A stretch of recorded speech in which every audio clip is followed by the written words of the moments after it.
जिद दो प्रकार की होती है, एक अच्छे कामों के प्रति और दूसरी गलत काम या आदतों के प्रति। पहली वाली जिद अच्छी है क्योंकि वो आपको जीवन में सफल बनाएगी। इसलिए पहली वाली को अच्छे से पकड़ लो और दूसरी वाली को छोड़ दो।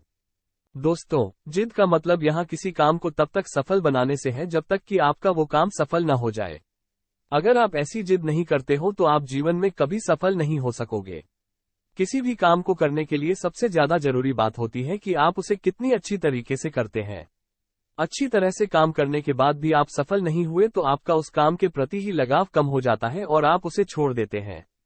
बस यहीं पर ही वो जिद काम करती है, जो एक जुनून पैदा करती है किसी भी काम के प्रति उसको तब तक पूरा करने की जब तक कि उसमें सफलता प्राप्त न हो जाए।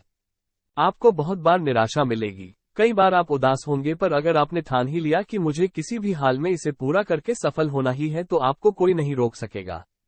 अगर आप निराश होते हैं, उदास होते हैं क्योंकि इतने बार भी प्रयास के बाद सफलता नहीं मिल रही है, तो उस चिड़िया से ही सीख लेना जो अपना घोंसला बनाती है। वो इधर उधर से तिनके बंटोर के लाती है, पर एक हवा का झोंका उसे उड़ा के दूर फेंक देता है। उसके बाद भी वो चिड़िया हार नहीं मानती, वो फिर उड़ती है, फिर से वो एक तिनका उठा के लाती है, फिर इस बार हवा उसे उड़ा देती है और ये क्रम लगातार चलते रहता है। इसके बाद भी वो हिम्मत नहीं हारती, वो हजारों बार तिनके लाती है और हजारों बार ही हवा उसे उड़ा देती है। पर आखिर में उसकी जिद की ही जीत होती है और वो अपना घोंसला बना ही लेती है। आप उस नन्ही सी चिड़िया से सीखो जिसका हौसला उस तेज हवा के झोंके से कहीं अधिक होता है और उसे ये हौसला उसे उसकी जिद ही देती है। अगर आप सीखना चाहोगे तो आपके आसपास ही आपको ऐसे अनेक उदाहरण मिल जाएंगे जहां आखिर में हौसले की, जिद की, जुनून की ही जीत होती है। आप एक बार गिरोगे, 2 बार गिरोगे, 1000 बार गिरोगे, पर चलने का साहस कम मत करना।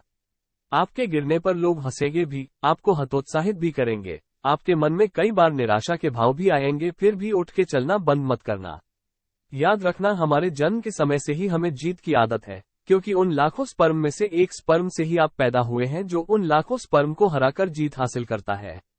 इसलिए अगर जिद जीत के लिए है, अपनी मंजिल के लिए, सफलता के लिए है, तो वो बहुत अच्छी है और ऐसी जिद होनी ही चाहिए सफलता के लिए, क्योंकि अगर ऐसी जिद आपके अंदर नहीं होगी तो आप कभी सफल नहीं होंगे।